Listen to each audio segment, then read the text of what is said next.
Hi friends, ఇప్పుడు నేను చేసేది ఫిష్ కర్రీ అనమాట. ఫిష్ కర్రీలో ఏముంది అందరు చేస్తారు అనుకుంటున్నారు కదా. కాదు, ఇది మా చిన్నప్పుడు మా తాత వాళ్ళు చేసే ఒక గిన్నె చింతపండు అంటే మనం అందులో ఆ కర్రీ గిన్నె తీసుకొని అందులో చింతపండు రసం, ఉప్పు, కారం, ధనియాలు, మెంతులు, జీలకర్ర పౌడర్, పచ్చిమిర్చి, కరివేపాకు కాల్చి మిక్సీ చేసిన ఉల్లిగడ్డల పేస్ట్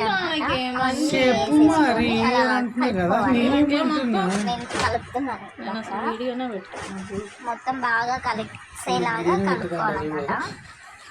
కలిసిన తర్వాత టేస్ట్ చూసుకోవాలి, మనకు ఉప్పు కారం చూడాలనిపిస్తుంది. ఇప్పుడు అందులో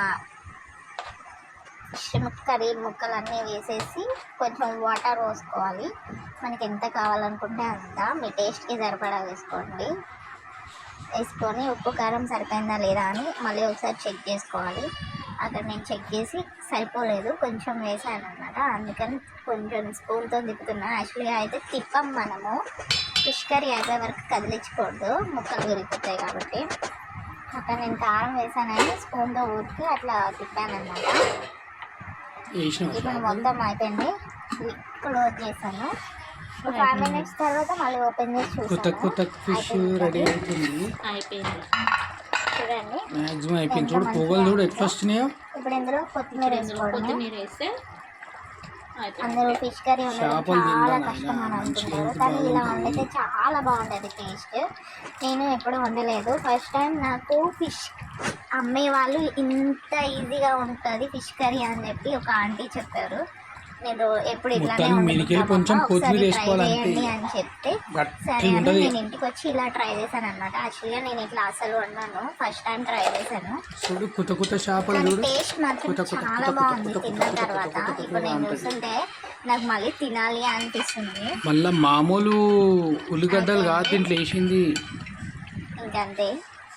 ఉల్లిగడ్డలు కాలబెట్టేసి మరీ చేసినాం. ఇది మీకనుక ఈ వీడియో నచ్చినట్టయితే లైక్ చేయండి, సబ్స్క్రైబ్ చేయండి ఫ్రెండ్స్.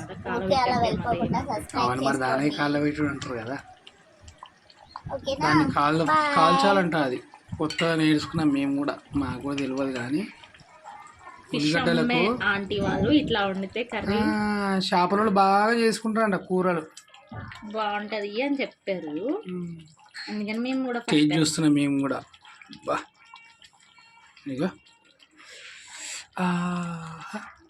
భలే టేస్ట్ ఉంది అది.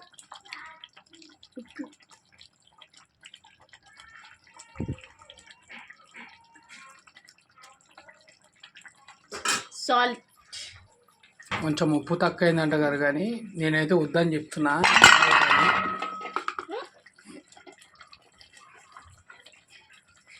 అయినా కానీ ఇస్తున్నది, ఇక మీ ఇష్టం. ఇక అయిపోయింది.